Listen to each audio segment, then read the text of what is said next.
This week is like new LEGO license week because we got another new LEGO license reveal, and this time it comes with actual set pictures. I can't think of a LEGO license for a new movie that just gets one set since, I don't know, Peter Pan and Wendy back in 2023. This is LEGO Project Hail Mary, which will be a LEGO icon set retailing for $100 in the United States, releasing March 1st, 2026, with 830 pieces. 2 figures, one is a brick build and the other is a minifigure. And yes, that minifigure is our first ever LEGO Ryan Gosling character. The character is Ryland Grace, and I'll be honest, looking at the face there, it doesn't scream Ryan Gosling, but when you look at the alternate face with the glasses, I mean, that does look like the character from the movie. Dang, do I want a Speed Champions drive set now. But honestly, the design for that red spacesuit is really neat. I like the use of that helmet piece, which we haven't gotten in red before from my understanding. The printing on the torso and legs looks pretty great, even down to the feet. And one extremely useful inclusion in this set is a printed 1x1 of a tape measure. Asking my friends who have read this book, apparently that's an iconic scene or something. Regardless, we don't have any tape measure pieces in actual LEGO sets, so that's just something that will look great lying around the house. Now, it would have been cool to actually have a molded tape measure piece, but I'm completely fine with this being on a 1x1 clear tile. There's also another accessory here, which I'm not entirely sure the context of that within the movie. Also, there is an alternate display option for the minifigure where they give that Mutt Williams hair in that dark tan coloring. At that point, I'd call it the Chase McCain hair. So I like that there's that option to display the minifigure. That jetpack attachment seems to be this one from Star Wars, which was used once with the Sith Troopers Battle Pack in 2020. This is Rocky, and that looks pretty cool as well. I like that dish piece at the top, and it looks like how it looks from the movie. I like the use of that hatched egg piece at the bottom as well. This little divider right here, which is simply going to use a sticker. Those are pretty annoying to put on when they're clear. That is apparently this airlock, which is found at the end of this trailer right here. And you can see how there is like a little platform going on, which you could even split with just how that is connected. Basically, the middle airlock section has these clip connections, so you could display it on its own if you'd like. Or you could display both of those halves connected to the clips on the base that holds the spacecraft. But yeah, I'm talking about a lot except, well, the main build, the interstellar spacecraft itself. And yeah, that's because I'm not really a fan of this. This is a micro scale build. It's much larger in the movies compared to the size of the characters.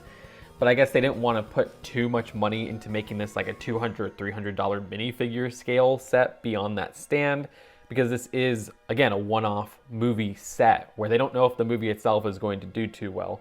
So to keep it at $100 and only around 800 pieces, they made the ship itself micro scale. And I'm really getting LEGO International Space Station vibes, you know, that LEGO Ideas set from here, which I was not a fan of when that released back in the day.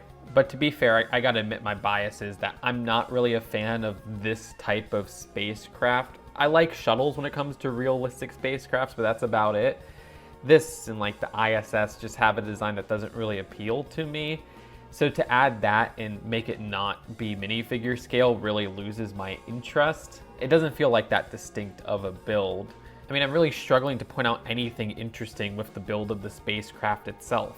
I will say there's some things that annoy me, like these Technic pins that are blue just kind of showing up at the ends right here. That's really ugly and looks out of place. Also, it seems like there might be some stickers on these cylinder pieces right here. Now, the interesting part of this build is not on the spacecraft itself, but rather this play feature. There's a crank on this stand which you can twist around, and that will spin this whole spacecraft. And in context of the movie and the book, apparently that creates a gravity area in the lab section for the character. So I think that's actually a pretty cool play feature I would love to see in action, but they didn't attach any videos of it in action with this press release. I like how they have this ball joint connection right here to really have this spin around. That's pretty creative. The stand almost giving me vibes of, say, some of those larger LEGO Marvel ships that can have the spacecraft spun around there.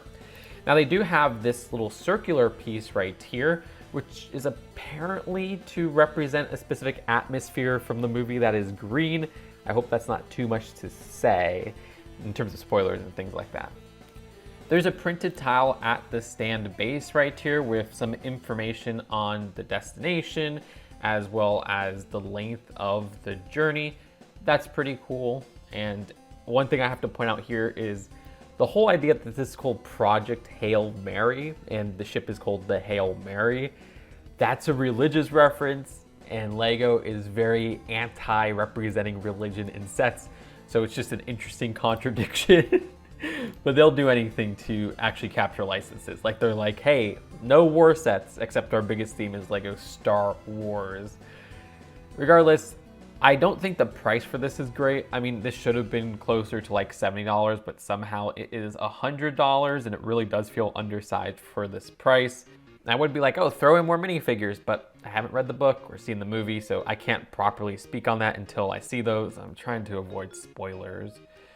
What really draws me into this movie is this is Phil Lord and Chris Miller's first directed movie since 2014. You know, the year they directed the Lego Movie. They haven't done a movie since that year, which is kind of crazy.